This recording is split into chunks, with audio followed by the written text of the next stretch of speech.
उन्हें राक्षसों का, बुरी आत्माओं का दूत समझा गया, उन्हें सूली पर चढ़ा दिया गया। आज के युग में फिर से गहराई समाप्त हो गई है। आज का जनतंत्र फिर से वेदांत की शिक्षाएं भूल गया है। हमारा जनतंत्र धीरे धीरे उस श्रृंखलता का तंत्र बनता जा रहा है। सच्चा जनतंत्र तब आएगा जब शिक्षा और संस्कृति गांव-गांव पहुंचेगी। केवल शिक्षा पर्याप्त नहीं है। अक्सर शिक्षित नौजवान व युवतियां बहुत कठोर व अभिमानी बन जाते हैं। उसके साथ आवश्यक है आपके व्यवहार में संस्कृति का होना, दूसरों का आदर सम्मान, प्रिय वचन, दूसरों का हित, सहायता, ये सब जीवन के अभिन्न अंग होना चाहिए। हमने जीवन के एक पहलू को पकड़ रखा है, दूसरे से दूर दूर चलते चले जा रहे हैं, और वो है मृत्यु। भारत के ऋग्वेद में इसकी शिक्षा ही प्रधान है। ग्रीक समाज में केवल जीवन का जाना डिक्सन लिखते हैं, वो मृत्यु से कभी तालमेल नहीं बैठा पाए। मनुष्य अमर है, इसे समझें तो भय कम हो जाता है। डरपोक व्यक्ति 1000 बार मरता है, जबकि साहसी एक बार। श्री कृष्ण कहते हैं कि आत्मा को कोई शस्त्र नहीं काट सकता, न कोई अग्नि जला सकती है, न कोई पानी डुबा सकता है, कोई हवा उसे सुखा नहीं सकती। इस कारण हे अर्जुन, शोक का कोई कारण नहीं है। जो भी उत्पन्न होता है उसका नाश भी होता ही है। तुम शरीर का कुछ भी करो, पर अंदर एक ब्रह्म है जो अछूता रहता है। यदि उसे ठीक रखा जाए तो कुछ भी चिंता की आवश्यकता नहीं है। जितना साहसी मनुष्य होगा उतना ये सत्य उजागर होता रहेगा। यदि हर घटना में मनुष्य सोचने लगे कि मैं केवल साक्षी मात्र हूँ, जो कुछ हो रहा है चलने दो, अपने स्वभाव पर जितना अधिक नियंत्रण होगा उतना जीवन यात्रा में आराम होगा। ये तरीका आपका दृष्टिकोण नियंत्रण कहलाता है। आपका उस पर कोई नियंत्रण नहीं है कि दूसरे क्या कर रहे हैं, क्या कह रहे हैं, पर आप स्वयं पर नियंत्रण रख सकते हैं। कभी कभी दूसरों की कही बातों को हम कई गुना करके अपने को दुख पहुंचाते रहते हैं। स्वभाव पर नियंत्रण बड़ी शिक्षा है।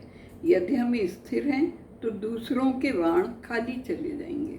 जीवन स्वयं में एक धर्म है, क्योंकि आत्मिक बोध यदि स्वभाव में ढला हुआ है तो दूसरे से उधार लेने की हमें आवश्यकता नहीं है। श्री कृष्ण कहते हैं, क्षत्रिय के लिए युद्ध से बड़ा कोई धर्म नहीं है। क्षत्रिय धर्म है मनुष्य जाति की स्वतंत्रता की रक्षा करना। जो युद्ध अधिकारों की मनुष्य जाति की रक्षा करती है वो धर्म युद्ध है। एक क्षत्रिय के लिए सुअवसर है कि अपनी बुद्धि का उपयोग करे, अपनी योग्यता का परिचय दे और मनुष्य जाति के लिए अपना प्रेम प्रदर्शित करे।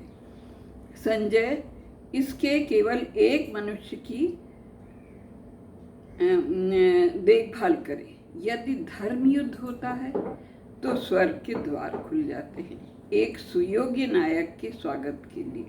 शांति की कामना खोज सदैव होनी चाहिए, पर यदि मानवता का परिस्थितियों में बहुत भेद होने लगे तो मनुष्य स्वयं की रक्षा करता है, मानवता की रक्षा होती है। तब महायुद्ध हुआ करते हैं, जैसे कि महाभारत। यहाँ पांडवों का नायक युधिष्ठिर, जो स्वभाव से अत्यंत शांत तथा उसे किसी के प्रति घृणा द्वेष नहीं है, उसका दूसरा नाम अजातशत्रु है, जिसका कोई शत्रु ही न हो। उसके भाई भी इसी स्वभाव के हैं। कृष्ण भी इसी पक्ष में है कि शांतिपूर्वक सुलह हो जाए। श्री कृष्ण कहते हैं, हे अर्जुन, यदि तुमने ये युद्ध नहीं किया तो तुम पाप को बढ़ावा दोगे, अपने कर्तव्य से विमुख होगे और यश कीर्ति का भी हनन होगा। तुम्हें क्या हो गया है जो उचित अनुचित का ज्ञान नहीं रहा? एक ऐसा व्यक्ति जिसका आदर होता हो, उसके लिए कीर्ति खो जाना ऐसे है जैसे कि मृत्यु। लोग कहेंगे अर्जुन डरपोक था जो युद्ध से भाग आया। जो आज के समय में हो रहा है। लोग अपना आत्मसम्मान खोते जा रहे हैं, बस लोगों को धन की लालसा रह गई है। अपने नाम का अभिमान, स्वाभिमान का स्थान केवल पैसे ने ले लिया है। हे अर्जुन, तुम्हारे शत्रु तुम्हारी हंसी उड़ाएंगे, तुम्हारी क्षमता, तुम्हारे गुणों का अनादर करेंगे। वो अर्जुन को अपनी अंतिम संदेश देते हैं, इससे अधिक दुख क्या होगा? यदि तुम्हारी मृत्यु हो गई तो तुम्हारा स्वागत स्वर्ग में महानायक के रूप में होगा। यदि तुम विजयी हुए तो तुम इस धरती पर जीवन का सर्व सुख पाओगे। अतः हे अर्जुन, उठो और पूर्ण निश्चय से उठ खड़े हो। सो किसी प्रकार भी सोचो, तुम्हारी हार नहीं है। हे कुंती पुत्र, उठो और निश्चय पूर्वक युद्ध की परिस्थितियों का सामना करो। मैं युद्ध से भागूंगा नहीं, ऐसा विचार करो।